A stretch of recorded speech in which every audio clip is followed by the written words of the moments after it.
పరీక్ష సామాగ్రి మరియు స్నాక్స్ బౌల్స్ ఇవ్వడం జరుగుతుంది. దీనికి దాతగా వ్యవహరిస్తున్నటువంటి శ్రీమతి అండ్ శ్రీ కాసోజ్ అశ్విత సాయినాథ్ గారికి ప్రత్యేక అభినందనలు తెలియజేస్తున్నాను. నా తరఫున మదర్ వాలంటరీ ఆర్గనైజేషన్ తరఫున వారికి ప్రత్యేకమైనటువంటి ధన్యవాదాలు, కృతజ్ఞతలు. ఇలాంటి కార్యక్రమాలు ఎన్నో ముందు చేయాలని, పేద విద్యార్థులకు మీ వంతు సహాయ సహకారాలు అందించాలని మనస్ఫూర్తిగా కోరుకుంటున్నాను. అదే సందర్భంగా విద్యార్థులకు నేను చెప్పేటటువంటి విషయం ఏంటంటే, పరీక్షల సమయంలో క్షణికావేశానికి గురి కాకండి.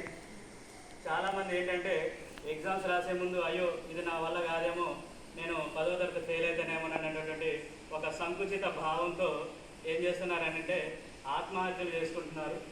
ఇది చాలా బాధాకరమైనటువంటి విషయం. మీ మీద తల్లిదండ్రులు ఎన్నో ఆశయాలను పెంచుకున్నారు. అదేవిధంగా మీకు విద్యను బోధించేటటువంటి అధ్యాపక బృందం కావచ్చు, మీ బంధుమిత్రులు కావచ్చు, మీ అమ్మానాన్నలు కావచ్చు, మీ మీద ఎన్నో ఆశలు పెట్టుకున్నారు.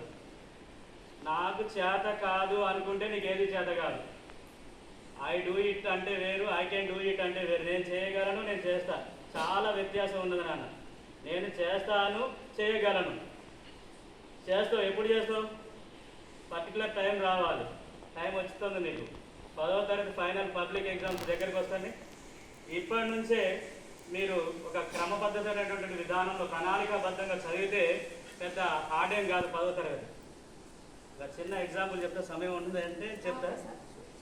రైట్, ఒకటే చిన్న ఎగ్జాంపుల్. ఇది మన నిత్య జీవితానికి అన్వయించుకోవాలి. ఒక ఊర్లో ఒక తండ్రి కొడుకు ఇద్దరే ఉన్నారు. జాగ్రత్తగా వినండి మై డియర్ యంగ్ స్టూడెంట్స్. తండ్రి కొడుకు కలిసి ఒక ఇల్లు కట్టుకోవాలనుకున్నారు. వాళ్ళకు ఉన్నటువంటి కొద్ది జాగాలు ఒక రూమ్ కట్టుకోవాలనుకున్నారు. సిమెంట్ బ్రిక్స్ తెలుసు కదా మీకు, ఈ సైజ్ బ్రిక్స్. ఒక 50 బ్రిక్స్ రిక్షాతో తోలుకొని వస్తే మధ్యలో సైడ్ కాలం ఉంటుంది కదా, మురుగు కాలం ఉంటుంది కదా, అది ఉండడం వల్ల ఇవాళ ప్లాట్లోకి అది రాలేదు.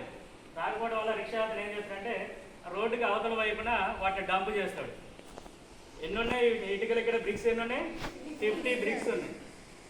50 బ్రిక్స్ అక్కడ దోలిన తర్వాత తండ్రికి ఏదో అత్యవసరమైనటువంటి పనిపడి వేరే ఊరు వెళ్ళిపోతాడు. కొడుకుతో చెప్తాడు అన్నాడు, మై డియర్ సన్, నా ప్రియమైనటువంటి కొడుక, నేను వారం రోజులు ఊరికి వెళ్ళిపోతున్నా. ఈ 50 బ్రిక్స్ ఒక్కొక్కటి లోపలేనా, నేను వచ్చిన తర్వాత మేస్త్రిని మాట్లాడి ఇల్లు కట్టుకుందాం, రూమ్ కట్టుకుందాం అని అంటాడు. ఈ సందర్భంలో తండ్రి వెళ్ళిపోతాడు. ఫస్ట్ డే మనలాంటి ఫ్రెండ్స్ ఉంటారు కదా, వాడికి క్రికెట్ ఆడదారని ఒకటి తీసుకుపోతాడు.